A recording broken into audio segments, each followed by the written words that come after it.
Hey everybody, Dr. Laura Dabney, and we're talking about the parent-child relationship and how you can use it to prevent or avoid raising a narcissist or a sociopath. Heavy duty stuff. 2 weeks ago, brought back an old video about this topic in general. Last week, talked about the parenting style that is best used to avoiding raising a narcissist or a sociopath. Blah.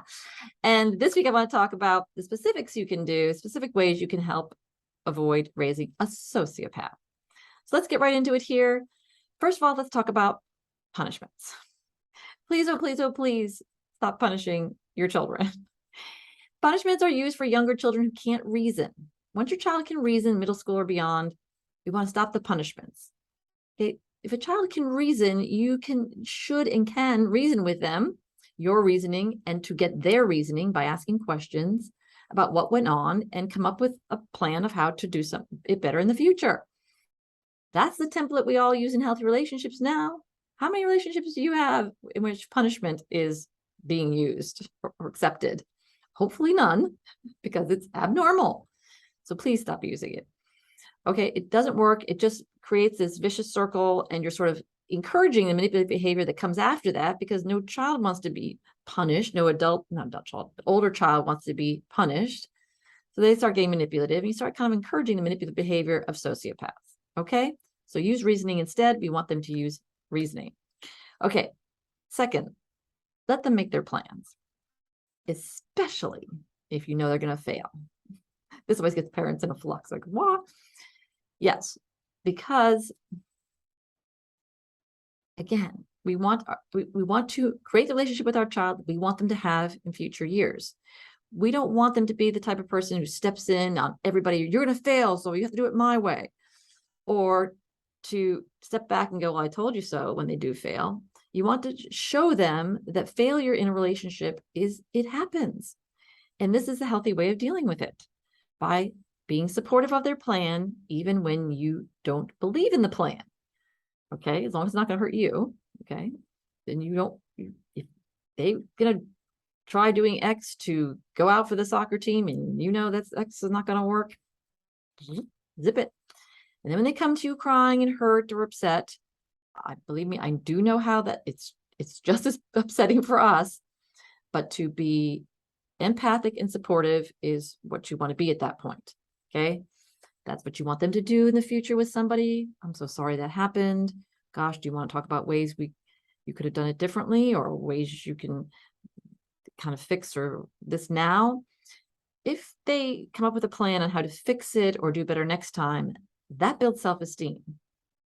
Sociopaths look like they have self-esteem, but it's fake, right? Sociopaths do that whole smoke and mirror thing, all the glitz and glamour to make you think they're your friend, but that's all just a distraction while they're hurting you behind your back. And that's because they don't have self-esteem. By letting them fail, knowing that you're there no matter what, they fail, do badly, don't succeed, that's cementing your relationship and the trust between you. And by letting them figure out how to get out of this problem that they're in, that builds their self-esteem, and that will prevent a sociopath. Okay. Lastly, if there's any manipulative behavior, especially towards you, if they use any kind of manipulative or hurtful behavior, you want to call them out on that. You do not want to punish, and you do not want to ignore it. Both of those are not conducive to a good, healthy relationship. You want to be able to explain your pain to them. One, it shows that expressing your pain is normal and natural. It doesn't make you a wimp or a weenie or whatever, or mean, right? You are expressing, this behavior that you did was very hurtful to me. That will motivate them to use their empathy to want to fix the problem. Okay, it's hurtful to you. If they care and love you, they're going to be, oh boy, I didn't realize that. Or I know, but I had no other choice but to do this. And then you can talk, well, is there a way we can come up with that you can do that without hurting me? That's a compromise. Okay. Sociopaths do not know how to compromise. There is no compromising, right?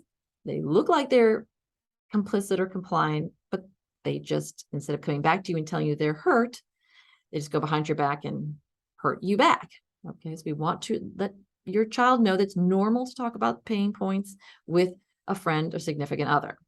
Okay, that's avoiding raising a sociopath. And you're more importantly, you're creating a child who can have long-standing, healthy, intimate relationships, and that's a huge gift.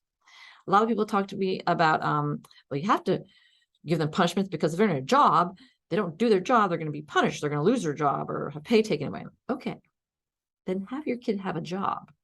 The more little jobs they can have before they leave your house, the better. And that's what they'll learn to what a boss can teach them how to be good at a job. That's not your job. There again is nobody who can teach your child how to have an intimate relationship but you.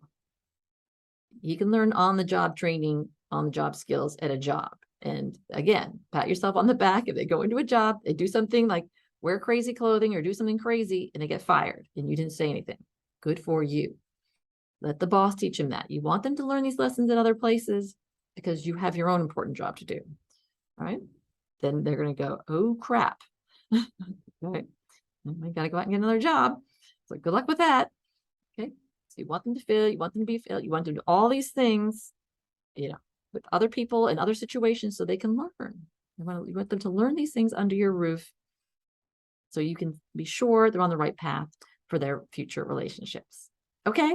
Good stuff. We are coming back next week talking about how to avoid raising a narcissist. I'll see you then.